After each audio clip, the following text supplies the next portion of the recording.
Hey folks, welcome back to Spirit-Filled USA here in the Bourbon Basement 2.0, located in a beautiful Morgantown, West Virginia. We don't have anything on the table, so what are we getting into today, Zach? Well, that's because we got a surprise for you today. It's halfway through the year, well, a little over halfway through the year. We're going to go over our favorite bottles at this halfway point, under $100 and over $100, and share them with each other and with you. I can't wait to get into them.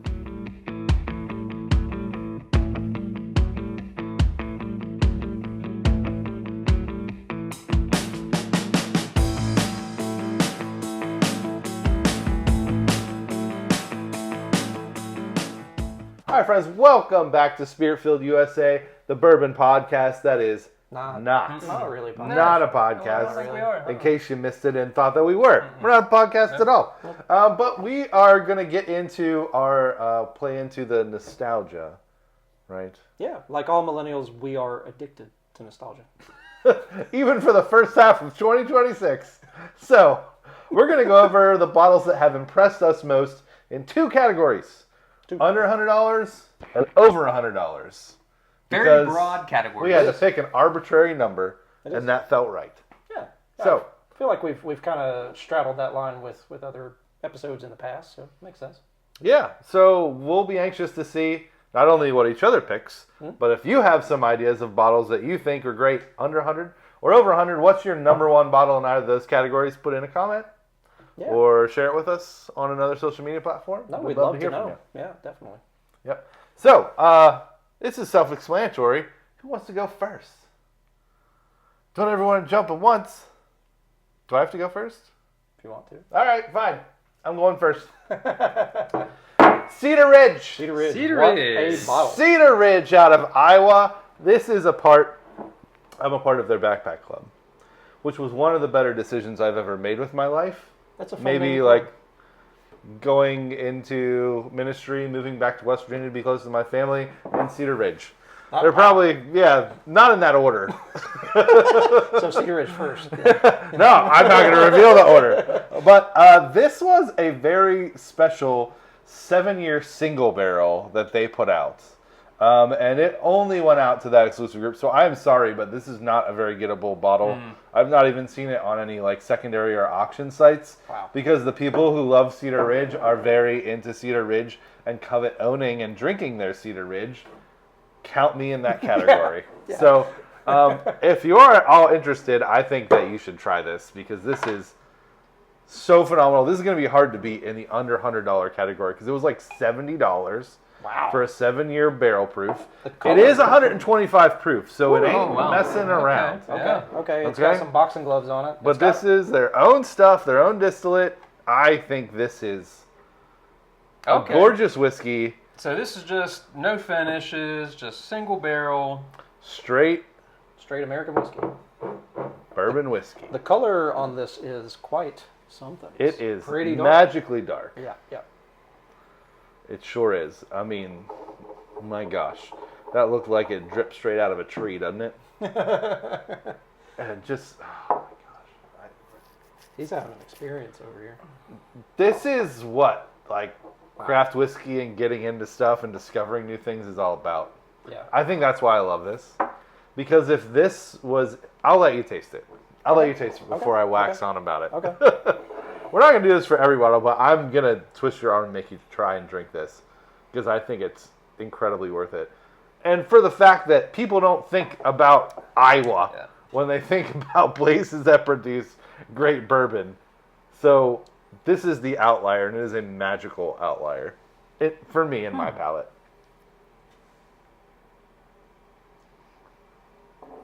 Wow. So both nose and palate. This is bold. Bold, rich, leather, molasses. What happens on the back half Oh. of that? What? I know, right? It builds a really big, bold, like nutmeg spice kind of note. Yeah. And then it sweetens out again. You get the big sweet oak and brown butter, brown sugar notes. Ugh. It's like you read my mind. My mind was like, that's It's nutmeg. so and you delicious. said nutmeg. So. Yeah. And there's even a little bit of like a dark applesauce or something in there for me. If dark applesauce is a thing, dark in here. applesauce. It's like an apple crumble. Like a bruleed applesauce. I know that's not real, but that's what it reminds me of. It's so fantastic. But I love the big, bold oaky notes, so this is like perfectly in my profile. Not everybody might love it. What do you think? It's good. Yeah, it's. I mean, it's hard to talk about anything else other than what you guys explained already. Well, initially on the palate, I was like, man, that's different. It's unlike something that I've had recently. But then after my second, it was like, okay, this is what I like bourbons to be. There's almost like a little. I'm anxious to see it. I almost get like a little like mocha coffee note to this. Coffee. Yeah. Interesting. I'm interested if you get that, being the coffee aficionado that you are. I do like coffee quite a Yeah. lot. Surprisingly, like completely on the other end of the spectrum, I'd say. Like what I was getting as you were saying that, just at my portion of this experience was like sweet grits almost, which is an interesting like off to the side, but for me, there's a that's little just, craftiness, funkiness to it. there's a lot of different places that this thing lives, but you're correct. Its forefront flavor is those big, bold, like heavy char, heavy oak, heavy leather tobacco, like those big, like you're sitting at a campfire in the wild, wild west kind of whiskeys. I think they had some hot summers in Iowa. That's what this bottle makes me think. Yeah. So anyway, that's my contender. I probably took way too much time on it, but thank you for indulging me. I just wanted to shout out Cedar Ridge because I love you, Cedar Ridge, for producing this. Oh yeah, It's so good. I mean, we went to KBF last year and like actually went to the festival for the first time, and like the craft section, that half of the festival was our favorite. Like, Yeah. I don't know, we had so much fun there, getting to explore all the different folks making just interesting juice. Yeah, I mean, like, think about it for a second. If this, what you just tasted, was in, like, a Jim Beam $150 release, would you be disappointed with it, or would you be raving about it? No. Yep. I think people would be raving about it. It's that good. It's it got- stands up to big does. legacy distillers. And it's got if a it was like a big LE, I know it's a single barrel, so it's hard to replicate that on scale. But anyway, that's my 2 cents on it. Well, you hope that they have a whole rick house full of. Oh my gosh, I hope so. I mean, the finish on this, it lingers and lingers and lingers in a good way. Yeah, Yeah, it's I like the agree. dog that loves you. It won't leave you alone. it's by your side. Yep. Yeah, by your side we mean on your palate. All right, Ryan or Justin, you go next. Otherwise, I'm going to take up too much time. Sure. I already have. So mine is going to be an interesting one for the under 100 category. So this is First West. Oh, is that a 15 stars Yeah. brand? So this is, I believe, 15 Stars' first like branch off brand that they did. Those just came out towards the end of last year, I think. They were starting to put these out. I got this year, so I'm counting it as one of my 2026 bottles. I got it, I think, in March or so, and I've already not quite halfway through the bottle, but getting there. Yeah. One of the things people may have figured out about me at this point is that I love a good value bottle. So when a bottle both brings it with what it's got in the flavor profile as well as what they're asking for it. For me, this one sings pretty well. This is a, what is this? This is a $60 SRP. Thank you, this one. 15 stars, for putting something out that us normal people can afford. Yeah, 15 stars can tend to skew pretty heavy on price. So I was also excited about that. So they've 15 stars. Not to cut you off, Justin, but No, 15 on the First West series. At the same time, they released 3: the small batch, the toasted, and the extra aged. I think that's the black one, the red one, and the. the I white thought the one. red one was And the a white French oak or something. It's So it was, hang on. and then just Totally live I've got this Googling pulled it. this up. Just yeah. about a month ago, they released a blue corn one, which Yeah. I think they're calling like the Explorer. So it was small batch, toasted oak, and extra aged. Okay. Okay, Yep. oh, you were right. And the Explorer is the new one. Yeah, and the Explorer Yep, is a blue corn, and then they also released a Kentucky with an E, not a Y, Kentucky County, Okay. 12-year and either 8 or 6 year, and that 12-year is like less than $60. Was that under the First West brand as well, or was It's that under under the 15 stars? It's under Kentucky County. Oh, so that's Oh, so it's another label. another label from them. Okay. Nice. I remember chatting and meeting with that father and son team who have launched 15 Stars in First West, and they were wonderful at KBF. Yeah, they were. And we really enjoyed everything we tasted. So. Yeah, they were stupendous. That's actually what kind of got me first interested with them. We were chatting about this with them, and they were telling us, we told them we were from West Virginia. They were like, hey, we just got distribution rights. Keep an eye out. Where are you from? They let us know kind of some places to keep an eye out for it, that kind of thing. So I don't know. Being in West Virginia, it's always really nice to see brands that are like actually trying to distribute out to us, especially for first-run brands. This is the small batch in particular. This is the only one that I've gotten from them so far. I think at this point it's the second in order of pricing now that they have the Explorer brand, or the Explorer offering. But their first three, part of what makes their stuff unique is that it's a 3-corn blend. It's red, white, and blue corn that goes into these. I think the Explorer is a new baby black corn blend that's also blended with yellow corn. That's their newest on the market. But for me, part of what I like about this is just the value. It's a $60 bottle. The flavor that you get from this just sings for me. I'm interested to see what you guys think about it. Nice. Also, blue glass. It's like very glass. vintagey looking old school glass. Yeah. Pretty cool. What do you got, Ryan? What's the proof on this bad boy? 102. 102. This is the highest proof of their 4 offerings with First West as well. Not by a lot, but I think their next. Very nice bottles. I mean, you got the Cedar Ridge. Got the old Cedar Ridge in Boston. I'm a sucker for a good bottle. You and me both. Yep.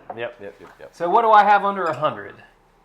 A little controversy here, because while this was MSRP, you could obtain it under 100 when it first came out.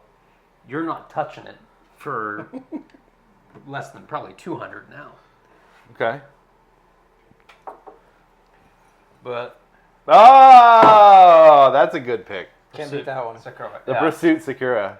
So this was a club pick, right? The club. $80. $80. And they didn't. I don't think they released it at all to the no distribution. It's sold out. There were very few that got released at their room in Louisville, I think, but not many. And it's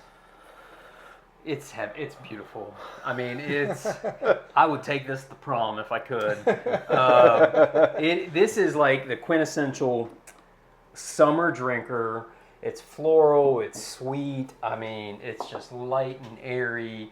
I mean, I could probably drink half this bottle on a porch on a rocking chair, even in 90-degree weather. I mean, that's how good this bottle is. It is such a good. It definitely. I mean, I'm not a seasonal person, but it is very much a warm weather bottle for sure. Yeah, and I messed up when we were ordering these. I didn't order enough, because I didn't order 12.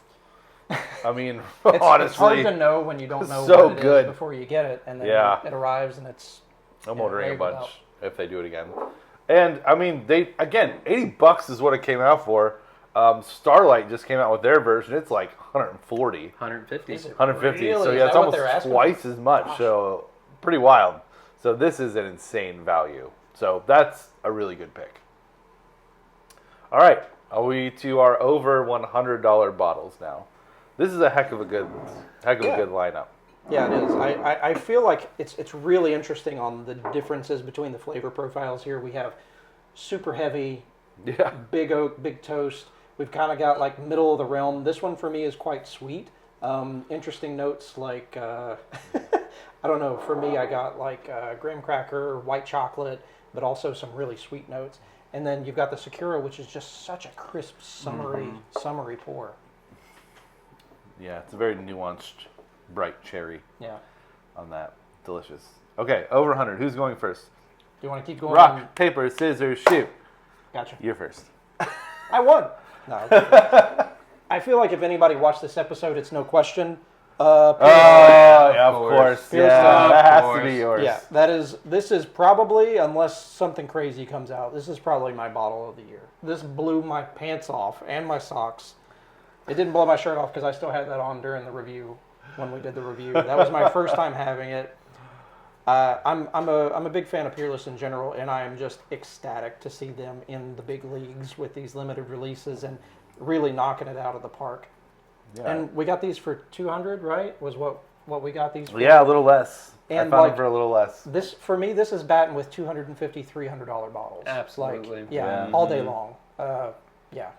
I don't get a ton of bottles that expensive, but holy cow, I fell in love with Can this. we just talk about how good of a hunter Zach is? Zach is. I mean, this guy goes to Kentucky for a couple days and comes back with 3 bottles. Come back rolling at deep, MSRP. rolling deep, rolling that deep. was- I've been there enough times that I've got a couple of places that I just know, like timing. I've got some truck days. I know a couple store owners now that I can talk to, and so a couple hole in the wall places. So I'm not going to give them away, but yeah. And I mean, I've had some good luck now that I've been there, 3 or 4 times a year. and you got those like 3 weeks post release? Like Yeah, there was it a was line pretty soon. down the block Yeah. at Peerless to get this. It sold out like near immediately. They did some distribution, and somehow you found 3 of them in one trip to Kentucky. Yeah, it's one part. It's like 3-part persistence, 1 part luck. Like it's just that's how it goes. So Either way, hats off and thank you. and I keep a spreadsheet, 1-part spreadsheet. Thanks for An spreadsheets, organization. for sure. All right, Ryan, ready? Rock, paper, scissors. I'll go. You go. So I lost. I'm anxious to see what this is gonna be. Oh, of course. Jack This is 12-year Jack 12. batch 3. Yeah. Specifically, the Batch one from 3, this the year. one from this year. That is good.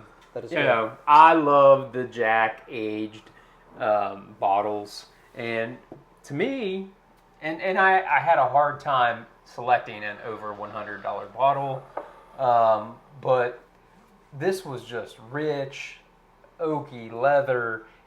I didn't get as much as sort of the traditional like Banana Foster, banana notes on this Jack batch that I've got on like previous Jack 10s, Jack 12s, and out of the 3, the 10, 12, and 14 from this year, so it's like the batch, 5 or 6 for the 10 year, 3 for the 12, and batch 1 for the 14. This one definitely stood out for me. Nice. Yeah, we kind of had these next to each other, and it was interesting comparing those. Yeah.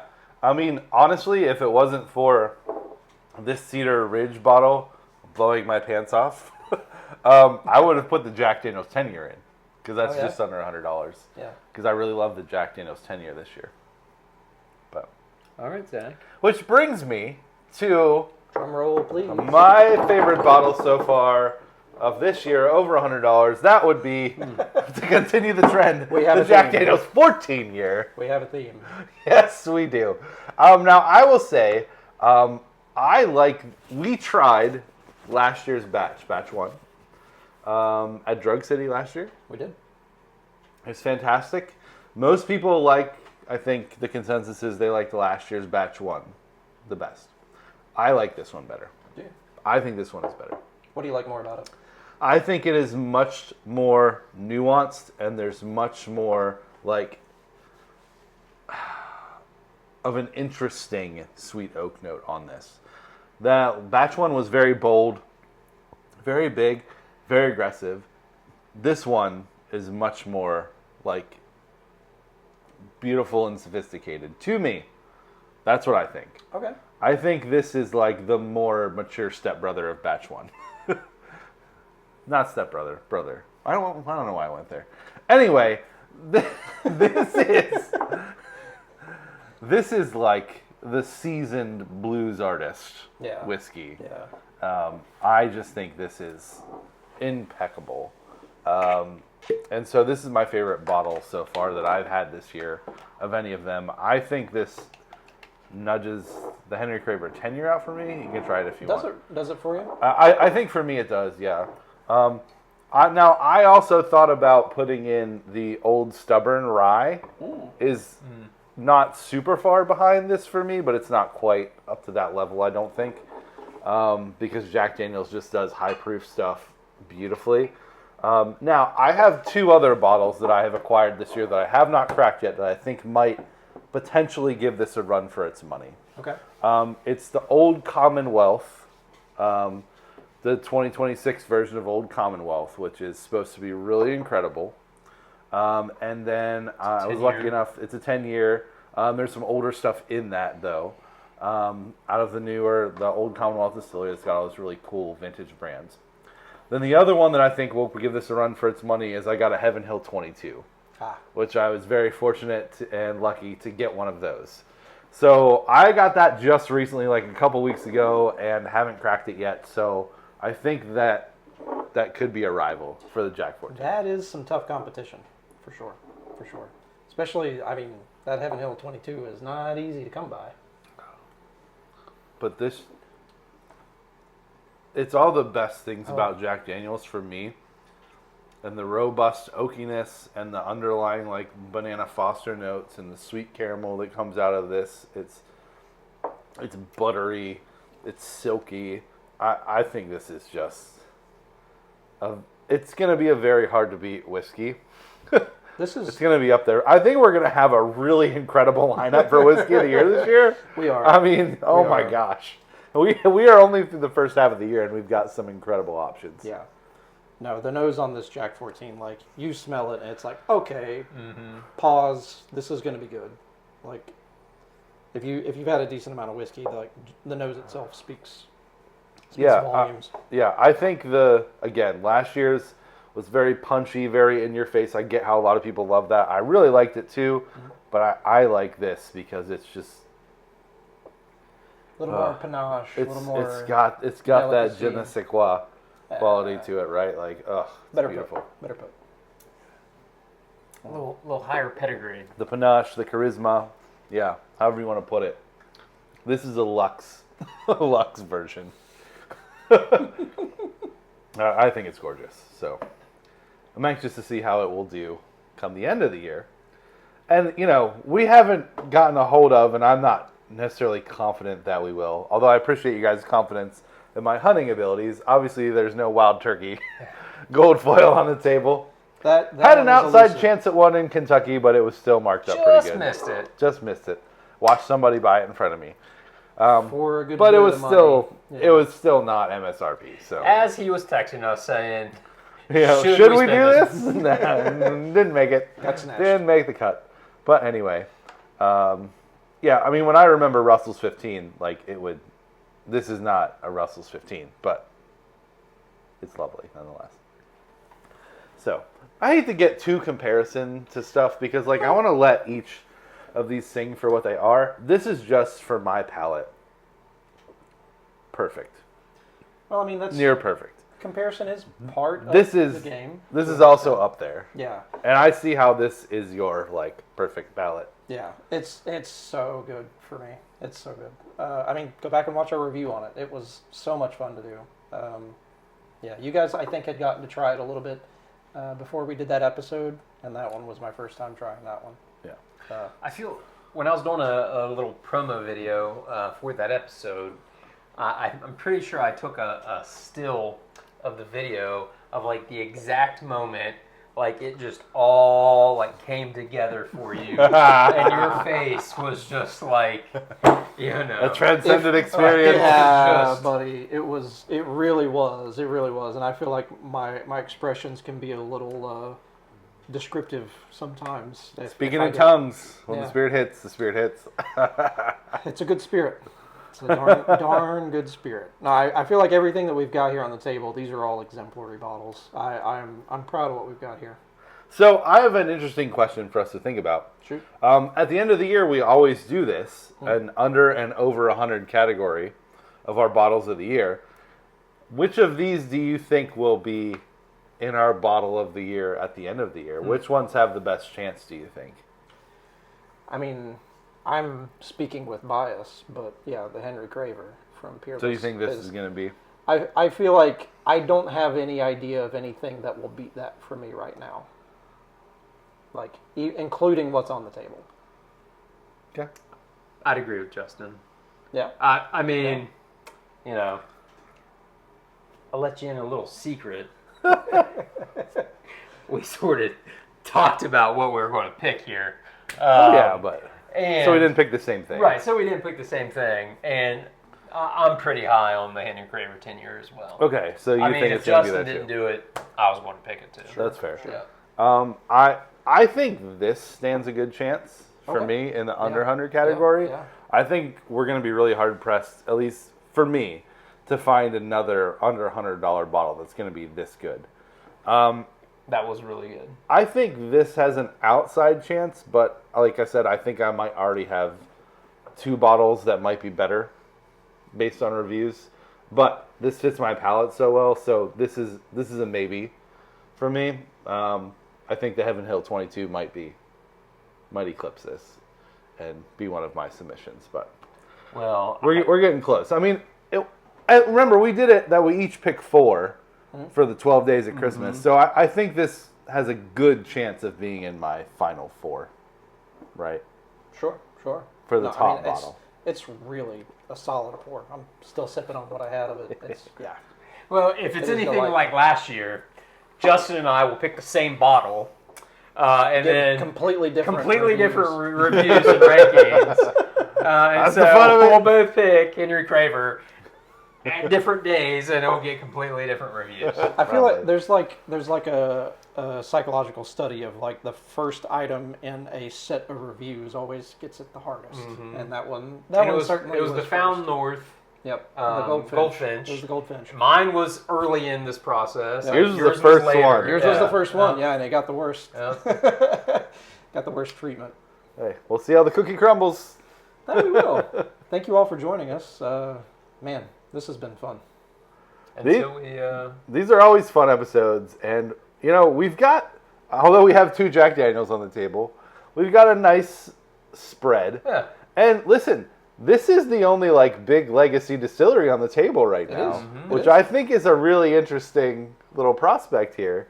No, for sure. Peerless is probably one of the biggest craft brands. They're teetering. They're on the cusp. They're pushing the edge, but they're not on the same level of the Jackson, the Elijah, and the Heaven Hills, and the Old Foresters. Those kind of brands. So yeah, interestingly, we don't have those. These craft brands are well represented. I mean, it's speaking to kind of, I think, in part our preferences on things that we like and things that we appreciate, and yeah, I don't know, gotta love a craft, folks that have small but mighty impact. All right, so there we have it. Our favorite over 100, under 100 for the first 6.5, 7 months of 2026. Indeed. And notice, there's only Jack Daniels from the legacy distilleries. Yeah, from the big These guys. are all smaller craft, teetering on the edge, yeah. but still considered craft by most people. So we have a good representation here. I agree. I concur. Yeah, so excited to see what the rest of the year holds for if this holds up from the smaller distilleries and the NDPs. Yeah, we'll see if any of these make it to the end of the year. And that gives you a reason to tune in here in about 6 months when we do our best of 2026 to find out if any or which of these 6 make it to the best of. But we appreciate you sticking around for what is probably a long episode of Spirit Filled USA. And until we gather again, We'll be with you in spirit. cheers. Cheers, friends.